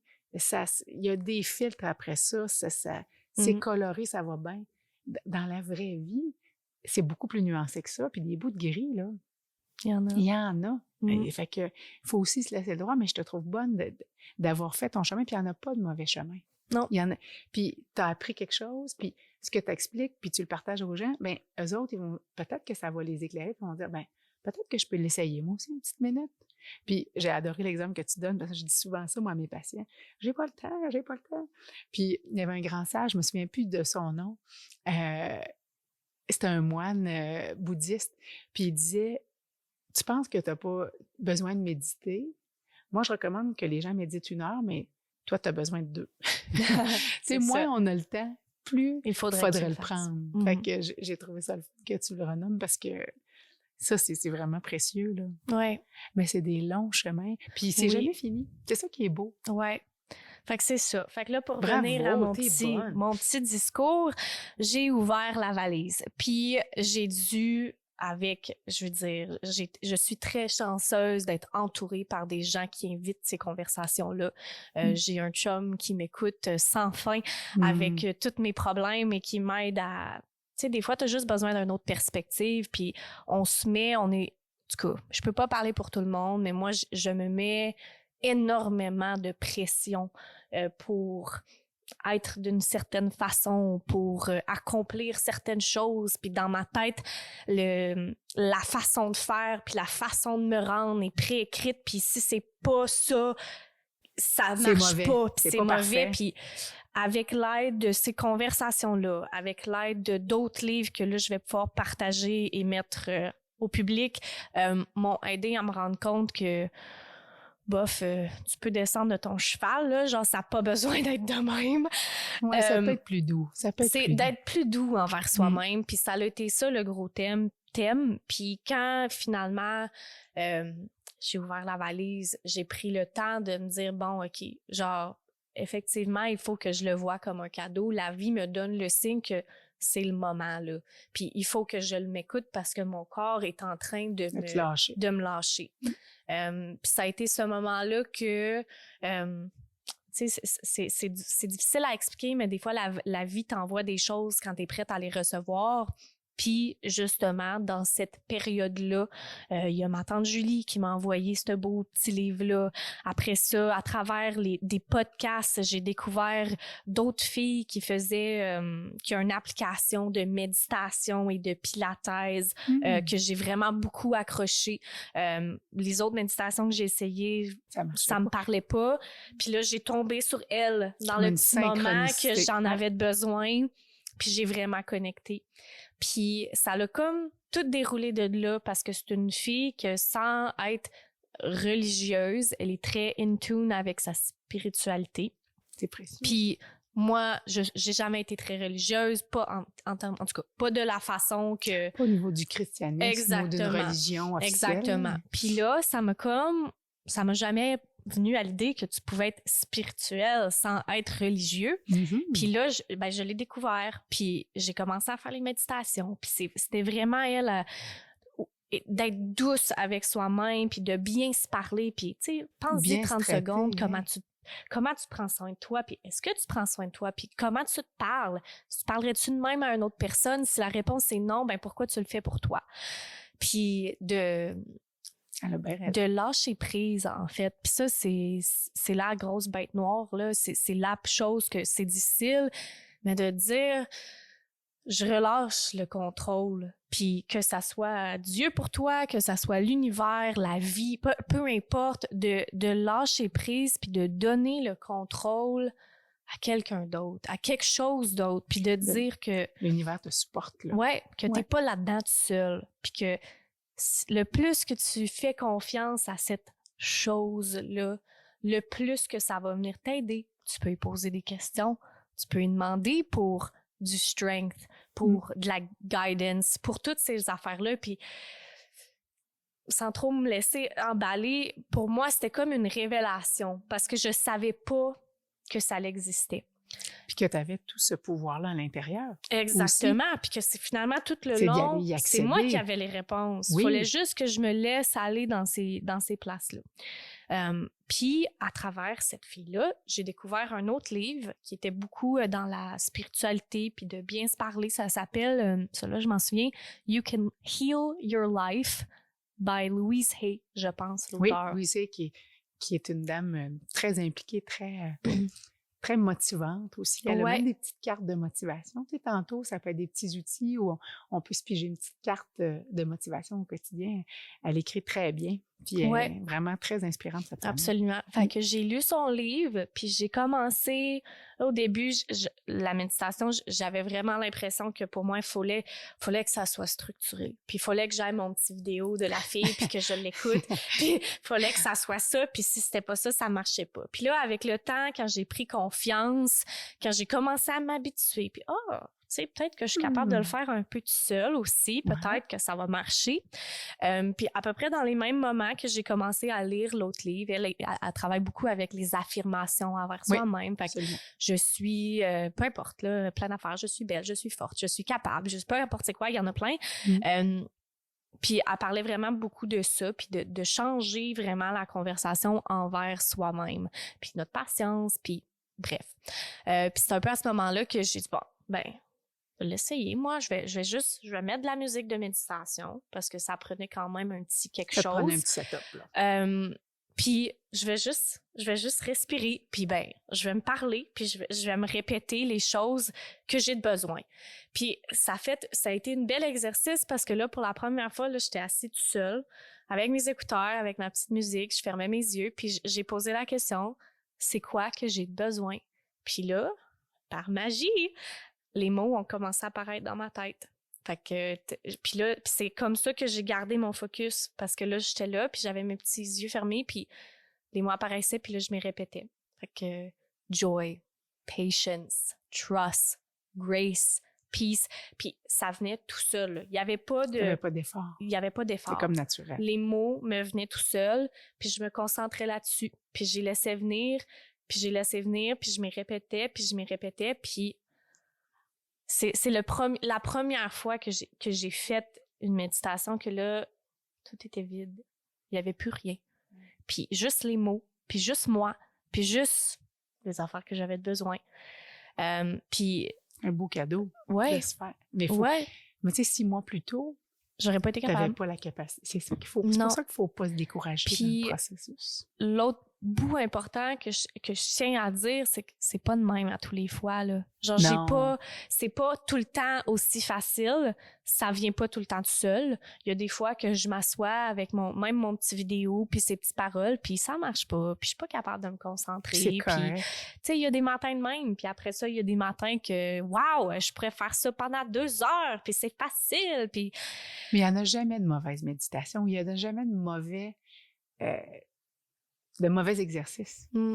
Ouais. Mais tu sais, des fois, parce que des fois, on se met à comparer. Parce que là, toi, tu as cette belle méditation-là en tête. Tu sais qu'elle existe, tu sais qu'elle est accessible. Puis là, ça devient choquant pour une perfectionniste comme toi. Tu dis, comment ça qu'elle n'est pas là à chaque... Tu sais, ça pourrait devenir choquant. Ah, puis ça l'est des fois. Ben c'est ça qui est important que les gens se rappellent. C'est que c'est pas tout le temps ça. Puis des fois, il y a des gens qui ont moins cette facilité-là. Il y en a qui entrent rapidement en méditation. Puis il y en a d'autres, c'est vraiment comme un exercice. Oui, puis je tiens à dire que le plus que t'en fais, le plus facile que ça devient, là. Je le vois. Là. Moi, j'essaye, maintenant que j'ai réalisé le bien que ça me faisait, j'essaie vraiment de au moins 5 minutes par jour. Des fois, c'est 5 minutes, des fois, c'est 25, ça dépend. Mais j'essaie vraiment d'être consistent. Puis pour moi, ça vient aussi intégrer un aspect de routine que au moins j'ai pris ce moment-là pour moi dans ma journée. Ça, c'est moi. C'est peut-être des fois, ça pour peut d'autres. être associé. Certains vont faire aussi dans le milieu de travail. Tu sais, toi, tu dis, mettons, moi, je prends mon 5 minutes. Tu sais, il y en a qui vont dire, ben moi, je me prends, mettons, 3 minutes avant de dîner. Tous les jours au bureau, je reste dans mon bureau, par exemple. Oui, absolument. L'idée que tu nommes de routine, que ce soit pour la routine physique, que mentale. Ça, c'est... Si on pouvait le prescrire, moi, c'est ce que je ferais. Ouais. Tu sais, de prescrire cette régularité-là, mais ça demande de l'effort. Oui. Fait que mes trucs, ça serait ça. Sont beaux, tes trucs. De répéter... j'essaie de penser c'est quoi les autres choses que je fais. Je pense que souvent, quand j'ai vraiment, vraiment de la misère à me concentrer, puis tu sais, la job, ça a été stressant ou j'ai juste de la misère à fermer mon cerveau, ben je vais vraiment me concentrer sur soit les affirmations ou les mots, comme je viens de le dire, ou... Compter les respirations, est-ce que pour toi, ça fonctionne? Moi, ça fonctionne pas. OK. Mais je sais que beaucoup moi, ça de fonctionne monde, bien. ça fonctionne. Mais c'est vraiment simple, là, mais des fois, si vraiment je suis pas capable, je me mets mes mains sur mon ventre, là, que je sois assis ou couché ou peu importe, puis je vais me le dire genre « I am breathing in, I am breathing out ». I am breathing in, I am breathing out pendant que je respire. Super. Puis des fois, ça fait la chose. Mais tu sais, c'est d'avoir... Puis je suis contente qu'on en parle. Je pensais pas que je m'en allais là aujourd'hui, mais ça donne un peu des idées aux gens de quoi faire parce que c'est pas la même chose qui fonctionne à chaque jour. Des fois, je fais la première affaire, ça marche pas, je passe à l'autre. Oui. Puis développer ce bagage-là aussi. Tu sais, des fois, les premières fois, on va refaire tout le temps la même recette. Ouais. Puis on se dit, voyons, il me semble que ça fonctionne pas. Puis comme tu dis, jour 6, on fait la même recette. Ah ben, Colin, il se passe quelque chose. Ouais. Fait que cette espèce de régularité-là, je pense que tu as mis le doigt sur quelque chose de bien important. Ouais. Quand on est dans le prendre soin de soi, la rigueur puis la routine, c'est central. Mais quand on commence à le faire puis qu'on est à terre, c'est pour ça que je veux que les gens se rappellent que quand on est dans des symptômes, tu sais, modérés à sévères, avec une grande, grande intensité, ben souvent, si on est dans le sévère, il faut vraiment aller chercher un partenaire de soins. Il faut aller chercher de l'aide. Si on est dans du léger à modéré, on est ailleurs. Mais si toi, mettons, qu'est-ce que tu aurais fait si ça n'avait pas kické in? Tu sais, des fois, c'est la question que les gens se posent parce que pour toi, ça a fonctionné. Oui. Puis... Mais je dis, ça a fonctionné, mais je tiens à dire que je suis pas rendue au bout, là, dans le sens que... Toute la vie, on fait ça, là. Toute la vie, puis j'ai encore des matins que je me lève puis que c'est lourd. Puis je dis souvent à mon chum, moi c'est toujours de même que je l'ai décrit, que je le ressens.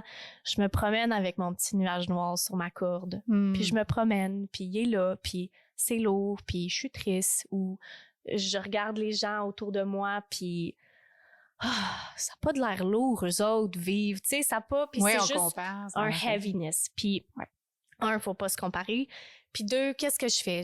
Il y a des journées là que, même si tu fais tout, même si tu manges bien, même si tu t'entraînes, même si tu fais ton petit méditation, puis que tu es entouré de bonnes personnes, il y a des journées que ça va juste pas aller. Ouais. Puis c'est sûr que là, si c'est la majorité de tes journées, ben peut-être que là, c'est un signe d'aller prendre la prochaine étape.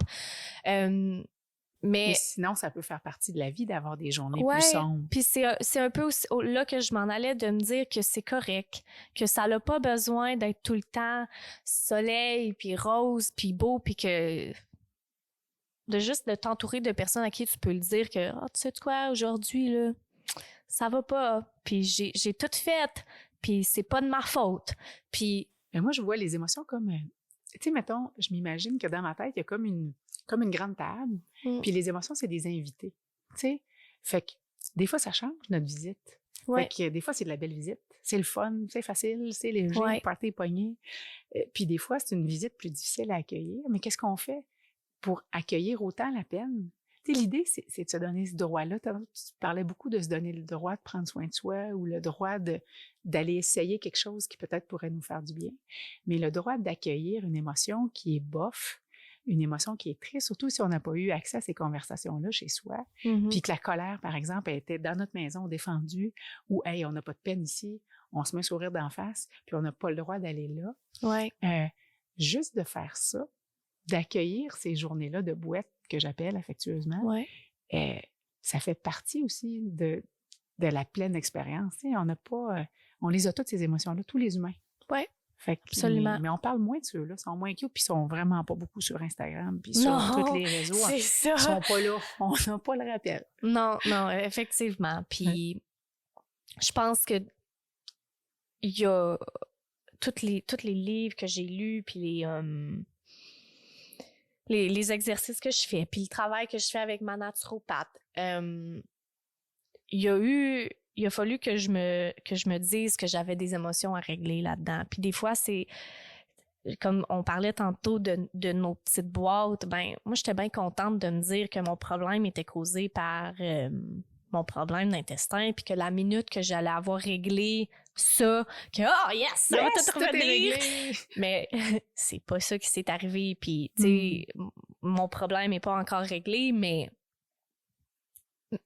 j'ai pris, tu sais, je repars de ça en disant que bon, j'en avais un petit peu plus que ça finalement à régler. Puis un peu comme tu dis, d'inviter ces émotions-là, puis d'en parler, puis de pas essayer de les repousser, parce que... Ben, c'est parce que moi, je dis tout le temps, mettons qu'on imagine notre corps comme une petite maison. Ben, si on met tous nos déchets, moi j'appelle ça, mettons, nos petits sacs de vidange dans le sous-sol, ben on les voit plus, c'est vrai, ils sont en bas de la porte, mais à un moment donné, ça commence à sentir quand même. Ouais. Des petites odeurs. Fait que l'idée, tantôt, tu as bien donné l'image, mais il faut sortir une petite chose à la fois. Il faut pas penser qu'on peut vider notre sous-sol en 4 secondes. Des fois, on aimerait ça, par exemple. Ouais. Mais Puis les gens en parlent moins, mais plus on se met à en parler, moi, c'est sûr que je suis chanceuse parce que dans mon domaine, les gens viennent me jaser, puis viennent me jaser des émotions qui sont moins belles, de ce qu'ils trouvent moins beau pour eux, ce qui n'est pas le cas du tout, mais des fois, on a l'impression qu'il y a des choses qui sont laides ou on n'est pas fier.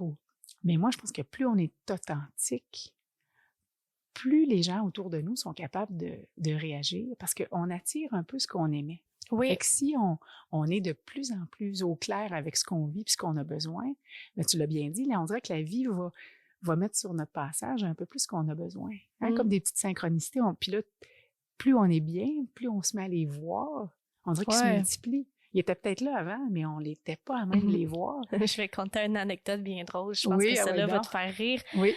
Parce que c'est tellement un exemple niaiseuse, mais je pense que ça va montrer aux gens de quoi qu'on parle. Oui. L'autre jour, la semaine dernière, j'ai eu un rhume. J'étais bien congestionnée, pas capable de respirer. Puis pendant quelques jours, j'ai utilisé cette excuse-là pour ne pas faire ma méditation parce que je me suis dit... je suis pas capable de faire mes respirations comme il faut, fait que ça sert à rien que je le fasse. Puis comme on aurait pu prédire, je me sentais pas super bien mentalement ces journées-là.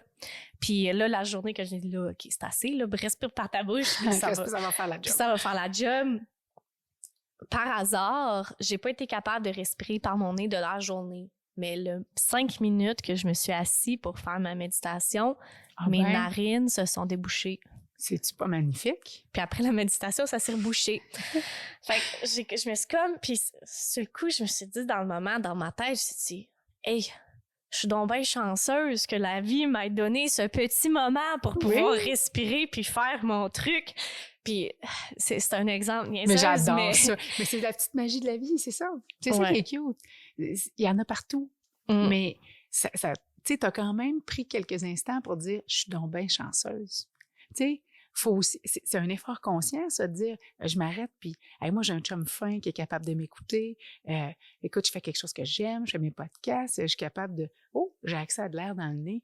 Des fois, là, surtout plus on est triste, des fois, ça peut être, hey, je me suis ouvert les yeux ce matin. Ouais. Wow! Tu sais, on a des idées préconçues. Oui, on a des idées. Il faut que ça soit parfait. Il faut que ça soit fait comme sur Insta. Il faut que ça soit magique. Il faut que ça soit clean. Pas ça, la vie. La vie, c'est imparfait. Puis c'est parfait de même. Oui. Non, ça. Absolument. Puis ça me fait, qu'est-ce qu'on vient de toucher, le point sur les petites choses, puis de prendre le temps de les apprécier. Je pense pas que je l'ai vraiment expliqué à date dans aucun des podcasts pourquoi What Moves You, pourquoi c'est ça que je l'ai nommé, puis où que je m'en allais avec ça, puis c'est vraiment les petites choses, en fait. Parce que dans cette période-là, puis que je vis encore, que toutes les grosses choses que je faisais étaient plus possibles. J'avais plus le même work ethic que j'avais avant. Je pouvais plus faire des journées de 14 heures de travail puis de me sentir wouhou, énergie, puis yes.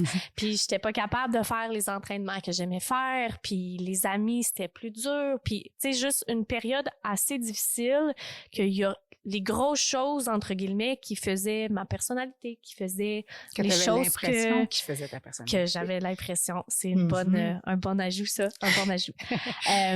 Mais j'ai été obligée de prendre inventaire de les petites choses que je faisais, puis les petites choses qui m'amenaient plaisir, qui me faisaient plaisir, je devrais dire.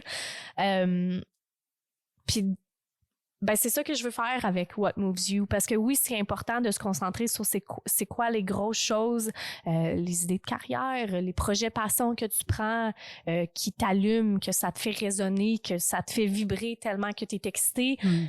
Mais un rappel que c'est pas obligé d'être des grosses choses. Ça peut être ton petit moment avec ton café le matin. Ça peut être regarder le soleil. Ça peut être une marche, un collier de ton chien. Puis c'est de prendre conscience de ces petites choses-là. Puis le plus de petites choses qu'on met ensemble dans notre journée, ben ça va devenir des plus grosses choses. Oui. C'est ça, What Moves You. Fait que trouve les petites choses. Les petites choses, j'adore ça. Qui te font sourire, qui te font du bien. Puis les gens ont besoin d'entendre les choses le fun, puis que la simplicité, puis que ça n'a pas besoin de coûter cher, puis qu'on peut prendre soin de nous-mêmes aussi. Tu sais, on a beaucoup, pendant des années, remis un peu... en tout cas, on a eu l'impression peut-être que c'est des gens qui nous entourent ou qu'il y avait toujours quelqu'un pour solutionner un peu notre problème. Puis je pense qu'il ne faut certainement pas s'empêcher d'aller consulter puis d'aller voir les gens. Mais tu es l'exemple parfait de, tu sais, quand on parle de santé intégrative, ben c'est quoi le bout qui m'appartient? Puis qu'est-ce que je peux faire pour m'améliorer? Je trouve que tu es vraiment dans l'essence de ça. Tu sais, fait que puis plus tu vas continuer d'en parler, je pense que ça va. L'idée, c'est de contaminer le plus de gens possible à ces petites choses-là qui amènent la joie. Puis mais c'est ça, c'est du travail, puis je trouve que tu l'as super bien imagé. Je pense que les gens vont vraiment comprendre que c'est un parcours de vie, d'essayer de prendre soin de soi puis de se guérir. Tu sais, le healing, comme ils disent en anglais, c'est pas quelque chose qui se fait en une nuit, au contraire. Puis plus on se connaît, plus on découvre des nouvelles portes. Non, absolument. Absolument. Puis là, on l'a mentionné quelques fois, là, la psychiatrie, la santé mentale intégrative, là, pour amener les gens là, dans notre petite conversation. C'est ton nouveau projet, c'est ton nouveau cours que tu vas donner. C'est mon petit dada. Ben, c'est ça. Ça, je m'intéresse à ça. Je vais l'enseigner un petit peu à l'université, mais je trouve que l'angle que toi, tu as pris, c'est comme si tu as mis la table pour dire, ben la psychiatrie intégrative ou la santé mentale, c'est quelque chose qui est holistique. Il y a toutes sortes de choses. On a besoin de différents outils, on a besoin de différentes approches. Tu as donné plein d'exemples que tu fais pour toi. Pour moi, c'est exactement ça, la santé intégrative. C'est juste de dire qu'on est un humain, on a notre individu bien précis, Fait que les plans, il faut qu'on les ajuste pour nous. Fait que toi, c'est ce que tu as fait.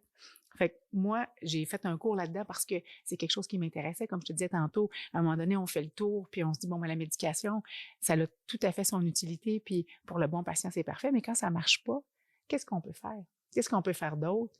Puis se rappeler qu'on n'est pas coincé, puis c'est pas parce qu'on a essayé une recette que l'autre marche pas. Tu l'as super bien dit. Écoute, moi, je fais de la méditation. J'ai essayé pendant quelques jours telle affaire. Il n'y a rien qui se passe. Tout d'un coup, une journée, pouf, je m'en vais dans ma zone. Ouais. Puis là, j'ai réussi à faire un peu le vide. Mais il n'y en a pas de mauvaise façon. Il y en a, tu sais, tu parlais de toi, pour toi, il y avait la naturopathie. Il y en a, tu sais, l'idée, c'est d'avoir des professionnels qui nous accompagnent dans notre vie, qui sont certifiés. Je pense qu'une fois qu'on a ça, qu'on a un lien thérapeutique, que ce soit de l'acupuncture, que ce soit du yoga, qu'on ait un physio, qu'on fasse de l'entraînement, tu sais, il n'y en a pas de mauvaise façon de prendre soin de soi. C'est ça, dans notre petite conversation, je pense que, tu sais, c'est ça que tu souhaites avec ton podcast, mais moi, c'est vraiment ça que je vois pour les gens, c'est de se dire, se laisser le droit que ce qui est bon pour nous, ça fait peut-être aucun sens pour la personne qui est à côté. Ouais. Puis c'est très, très correct comme ça. Puis la journée où on est capable de se lever les yeux puis s'asseoir sur le bord du lit, bien, ça peut être une journée de victoire, puis ça peut être déjà ça. Ouais. Tu sais, on est dans une société de performance où, Caroline, il faut être au double marathon là, maintenant, parce que là, les demi, c'est fini. Là, le marathon, c'est ce qui commence à être hot. Mais aller prendre une marche, pour moi, si on réussit à le faire 30 minutes 5 fois par semaine, je trouve ça magique. Ouais. Parce que les bienfaits sont là. Ouais. Tu sais, fait qu'on n'a pas toujours besoin de pousser la machine dans toutes les sphères. Tu sais, t'en as parlé, on peut le faire, mais à un moment donné, on s'essouffle. Ouais. Inévitablement. Puis, tu sais, pour moi, la santé intégrative, puis la psychiatrie intégrative, c'est s'assurer qu'on remplit notre propre batterie. Ouais. Pour pouvoir être disponible aussi, d'abord pour soi, mais aussi pour les gens qui nous entourent, parce que plus on prend soin de soi, plus on est contagieux, plus les gens ont envie d'être avec nous, plus on a envie d'être avec eux, avec la petite fameuse ocytocine dont je te parlais tantôt, plus on est bien, mais c'est beaucoup de travail à être bien. Ah, tu sais, c'est de la job. Les gens pensent, écoute, il y en a peut-être qui sont bien. Moi, dans mon bureau, c'est pas ceux-là que je vois. Ouais. Puis dans ma vie à moi, puis dans les gens qui m'entourent, je vois bien que les gens travaillent fort pour être bien. Ouais. Tu sais, ça arrive pas tout seul, mais si on n'est pas bien, c'est aussi dans l'espèce de cours de nos pensées. Faut pas coller là. Faut pas dire que c'est grave de se sentir comme de la boîte. Parce que on sait que de minute en minute, on va changer. Hein, t'en as parlé. Écoute, la journée, j'ai eu le nez bloqué, mais il y a eu 5 minutes où je l'avais pas bloqué le nez. C'est ça la vie. La vie, c'est il y a des bouts bloqués, puis il y a des petits bouts qui sont pas bloqués. Ouais. Fait qu'il faut pas lâcher, puis il faut vraiment aller à notre rythme là-dedans. Là. Ouais. Fait que là, juste pour faire un peu un résumé de c'est quoi, en fait, la psychiatrie intégrative, on touche vraiment sur les, je vais appeler ça les 5 domaines de vie, là. Fait que la spiritualité, l'alimentation, l'exercice, le sommeil, puis... Ben, on peut dire que c'est 5, mais en fait... c'est peut-être pas 5, là. Non, mais j'aime ton... L'idée, c'est mind, mettons, mind, body, spirituality. Tu sais, dans le gros corps, là. Ouais. Fait qu'on a, mais effectivement, le sommeil, l'alimentation, tout l'espace du deuil, l'espace relationnel aussi, la santé de nos relations. Ça fait aussi partie de la santé intégrative. Nos propres histoires à nous d'attachement. D'où on vient, qu'est-ce qu'on pense, est-ce qu'il y a de la dépendance, est-ce qu'on utilise des substances, que ce soit la nourriture, les écrans. Tu sais, c'est s'intéresser à toutes les sphères de notre vie puis se dire, ben, si on fait des petits changements un peu partout, puis qu'on s'arrête pour voir que peut-être que pour améliorer notre santé, on a des petits mini-changements qu'on peut faire dans différentes sphères. Ça revient à des petits pas. Moi, je vois vraiment la santé en général comme des petits pas de souris. Un peu tout le temps, dans tout, mais pas de marathon, là. Non, on peut en faire un pour le plaisir quand on est enfant, il n'y a pas de problème. Mais tu sais, c'est vraiment c'est ça pour moi la psychiatrie intégrative, c'est vraiment d'intégrer toutes les sphères de notre vie. Puis, tu sais, tu l'as bien dit, si on s'occupe pas, puis pour moi, la santé spirituelle, je la vois vraiment comme trouver un sens. C'est quoi le sens de notre vie? Puis comment on connecte à ce qui nous entoure? Fait qu'on peut le voir dans petit, dans gros, mais les gens, je pense qu'ils sont rendus là. Les gens, ils ont envie d'en parler plus qu'avant. Tu sais, si tu parlais des tabous, je pense que ça a été des tabous qu'on a perdus. De comprendre qu'on a le droit d'aller là, puis de de s'approprier toutes sortes de choses qui nous font du bien, sans avoir l'impression que c'est dans telle boîte, puis que, non, moi, je vais voir un psychiatre, fait que je m'en vais chercher des médicaments, puis je vais avoir 12 rencontres de thérapie cognitivo-comportementale, puis je vais être comme une neuve. On sait que le trauma, en général, parce qu'en santé intégrative, on parle beaucoup de la psychiatrie du trauma. Ouais. Tu sais, il y a des livres comme The Body Keeps the Score où on voit, tu parlais de ton corps physique qui, des fois, est inconfortable. Bien, ça aussi, ça fait partie de la santé. Prendre le temps de regarder, puis de se réapproprier son corps, tout ça ensemble. Tu sais, on peut en parler pendant des heures, mais pour moi, c'est un beau domaine de recherche. Puis je pense qu'on va en entendre vraiment de plus en plus parler. Puis je pense que comme patient, comme client, faut pas hésiter d'être curieux puis de demander à nos professionnels qu'est-ce qui pourrait me faire du bien, c'est quoi les approches qui existent actuellement. Moi, j'aime, par exemple, le volet de la santé par les produits naturels, encore là. Tu sais, dans mon cours, on en parlait beaucoup. Tu sais, l'idée, c'est de se dire, ben si on prend une substance, est-ce que des fois, tu sais, moi, dans mon domaine psychiatrique, il faut que je m'assure qu'il y a des recherches cliniques, que ce soit vraiment bien documenté. Mais je trouve ça le fun de pouvoir offrir à mes patients des alternatives qui sont non pharmacologiques, qui peuvent être des suppléments vitaminés, qui peuvent être des plantes, de l'exercice, du yoga, de la respiration. Pour moi, tout ça, ça a une valeur égale à la médication pour le bon patient. Ouais. Tu sais, on n'a pas toujours besoin d'un canon. Si on a quelqu'un de très, très psychotique, c'est sûr que j'irai pas avec de la petite valériane, puis tu sais, une tisane. Là. Tu sais, si je veux traiter mon patient efficacement, faire mon job de médecin, je pense que j'ai besoin d'avoir dans mon jeu plus de cartes. Puis c'est ce que ça m'a permis d'aller chercher ce cours-là. Puis c'est ce que j'ai envie de donner aussi aux prochaines générations de mes collègues, de dire, ben ça fait partie aussi de la santé, d'être un petit peu à l'extérieur du cadre médical pur ou plus traditionnel. Oui, puis j'espère pour le futur du système de santé que c'est quelque chose que les gens vont de plus en plus accepter, puis voir, puis utiliser, parce que j'ai de la misère à m'imaginer que, oui, là, c'est sûr, il y a des cas particuliers, là, où que, comme tu as dit, les médicaments, t'as pas le choix, mais j'ai de la misère à imaginer un monde que on peut mettre de côté toutes ces choses-là. Tu sais, pour moi, dans ma tête, c'est logique que avant même de penser aux médicaments, qu'on aille étape par étape, est-ce que le reste de ta vie est en ordre? Est-ce que tu as fait le ménage? Est-ce que tu as pris l'inventaire de ton hygiène de sommeil? Toutes les choses que tu as dit, puis je trouve que c'est important, puis c'est le fun.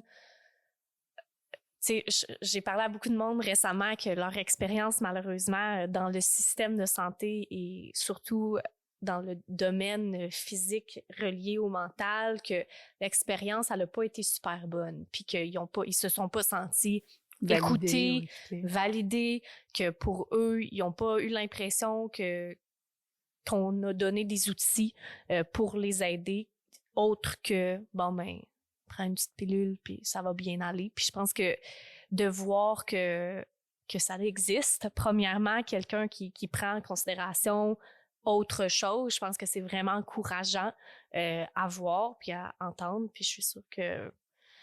mais je pense qu'on est plus nombreux qu'on pense à penser que c'est un et l'autre. Tu sais, et tout le volet un peu plus alternatif et complémentaire et le volet traditionnel. Puis je pense que c'est notre job de médecin de pouvoir offrir ça au plus grand nombre, là, plus d'options. Mais absolument. Moi, je sens que le système ça bouge pas vite, un système, hein? Mais je pense que ça bouge dans le bon sens. Bon. Lentement, mais sûrement. Parfait. Puis pour finir la conversation, là, on a parlé beaucoup aujourd'hui de toolkit, puis les outils qu'on donne aux gens, puis peut-être à quel moment que c'est le temps de prendre la prochaine étape pour consulter, pour voir quelqu'un. Est-ce que tu as des remarques finales, des choses que tu aimerais dire aux gens à propos du sujet, à propos des conseils? Ben, tu sais, il y a des milliers de choses que j'aimerais dire, mais ce que j'aimerais surtout dire, c'est de se rappeler que même quand on est dans des périodes difficiles, c'est des moments qui sont temporaires. Puis qu'il y aura toujours des gens sur notre passage pour nous aider, pour nous guider un peu. Puis parce que des fois, on perd de vue le fait que, moi, je vais dire, c'est ça, l'univers nous soutient ou qu'il y a quelque chose derrière nous qui est là. On n'est pas tout seul là-dedans. Puis de pas hésiter à consulter. Puis que les psychiatres, les psychologues, tu sais, des fois, on a peur de ça, mais allez-y. Allez voir, allez fouiner. Ils sont fins, c'est du bon monde. C'est vraiment beaucoup plus sympathique puis moins menaçant. Tu sais, on a commencé un petit peu comme ça, mais je pense qu'on n'a pas le choix de le répéter parce que les gens restent inquiets. Mais, tu sais, les portes sont ouvertes, puis notre système, il est pas toujours bon en prévention, puis c'est beaucoup ça un peu la psychiatrie intégrative, hein, c'est ce qu'on veut mettre de l'avant. Mais n'hésitez surtout pas. Tu sais, le système, je pense qu'il évolue, mais quand on file vraiment pas, notre système est impeccable. Fait qu'hésitez pas à consulter, puis allez-y plutôt que de ne pas y aller quand vous avez un doute. Tu sais, dans le doute, moi, je dis toujours, allez vérifier, allez consulter. Si c'est pas le bon professionnel, les gens vont être là, ils vont vous guider puis ils vont vous réaligner. Là. Fait que restez pas tout seul. C'est ça mon message à la population. Ben c'est parfait. Merci énormément pour ton temps, pour tes conseils, pour ton écoute. Je sais que, en tout cas, j'espère qu'il y a plusieurs personnes qui vont soit se poser les bonnes questions grâce à notre conversation ou simplement avoir pris des petits curieux, outils qu'ils vont pouvoir utiliser puis qui vont rendre leur passage à travers la vie en ce qui concerne la santé mentale beaucoup plus simple. Fait que merci. Plein de douceur à tous, mais merci à toi de m'avoir invité. J'ai trouvé ça bien agréable.